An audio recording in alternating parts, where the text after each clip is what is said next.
Hi all, thanks for joining me. I'm going to talk about VO2 max. What gets measured gets managed. So VO2 max is a measure of our cardiovascular efficiency. In sports is a measure of performance, but what it actually is, it's just measuring how well we can pull in oxygen, deliver it to the working muscles to create energy or ATP. So it is basically how well our cardiovascular system is working. And people measure and study how cardiovascular efficiency relates to longevity. And multiple studies will show that a higher VO2 max is strongly correlated with a reduced all-cause mortality. And that means a reduction of dying from anything. Studies have shown that individuals with higher VO2 max scores have significantly lower risk of death at any age, even when it's adjusted for other risk factors. So I'm going to show you one of those studies. This is a study with 122,000 people. They measured their VO2 max and divided them into groups. So the lowest group, the people with the lowest VO2 max, the bottom 25%, bottom quartile, were represented on this chart as the low group. And you're going to see that blue line that drops pretty significantly. As we're looking at this chart, keep in mind on the left-hand side, that's survival probability. And on the bottom of the graph is time in years. So this is over 10 years. So over 10 years, people in that low group, the 25%, had the largest chance of dying over those 10 years. So then the next group, you've got the below average. And again, you have low bottom 25%, in the next group below average. So they did a little bit better. It's that green line. It still dips, but certainly not as much as the blue line that represents the group that had the lowest VO2 max. And then you've got above average, which is the bright blue line, and then the high, which is the top 25%, and then you've got elite. The elite are actually the very top 2.5%. So it's a very small group in elite, but high and elite, they're pretty close together. What this graph is representing is the degree of benefit you might get from increasing your VO2 max. And so the people that are going to get the biggest benefit are these people in the low group that have the lowest VO2 max. If they can just move into that below average group, which is that green line, then they're going to reduce their risk of all-cause mortality by 50%. That's a huge jump. And if they happen to go all the way up to the above average group, then they're going to reduce the risk of all-cause mortality, dying of anything, by 60 to 70%. So this is pretty significant. Now, this is one study, but there are multiple studies that show the same thing. And I think the big takeaway here is you don't have to say a whole lot about this graph to know that you don't want to be in that low group. There is a monotonic relationship between cardiovascular efficiency and mortality. So this slide is just reiterating that because this is a big point. This is basically what I want you to get out of this small little video, is that VO2 max is a number you should know, and you can pretty easily find that out. And then you should train to improve it. We can talk about training a little later, but this is just saying in this massive study of 122,000 people that there was a graded link between fitness level and long-term survival.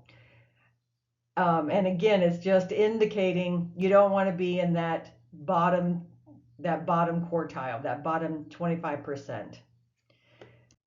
So also keep in mind that as we get older, our VO2 max is going to decline. However, the activities that we do on a day-to-day basis the VO2 max needed to do those activities doesn't decline. So to walk 3 miles, in an hour, or to go on a hike that's fairly hilly and a bit strenuous, or to play tennis, or to play pickleball, or to jump rope, or to go upstairs, those activities require some cardiovascular fitness to perform them. And once your cardiovascular fitness drops to a point, it's either going to be extraordinarily uncomfortable to perform those activities, or you just won't be able to. And so this is why the activities that, as we get older, the activities we can do gets limited unless you're training for it. So this graph is just showing activities, the VO2 max needed to do them, and how that's going to decline. So keep in mind, our maximum heart rate also declines with age. This is one of the reasons that our VO2 max, the amount of oxygen we pull in and can get to the working muscles, also declines, because it's correlated with our stroke volume, our cardiac output. So basically, if your heart can't beat as many times per minute on those really strenuous activities, then the activity that we're going to do, or the amount of power output, is going to decline. So if you want to continue doing the activities you love as you get older, like now, or even 20 years from now, thinking about what your VO2 max needs to be when you're 70, 80, and 90 really should start when you're 30, 40, and 50. Because you've got to know, even when you're exercising, your VO2 max will decline. You can mitigate it, but you're still going to get that decline, but it just won't be such a larger drop. If you're increasing your VO2 max now, or your cardiovascular efficiency, your fitness is high now, you've got a longer runway. You've got a little more cushion. So when it is, as the years go by, as it drops a little bit, you're still going to be able to do a lot of the things that you want to. There is a reason for this. I should explain this. So why is it correlated so closely with longevity?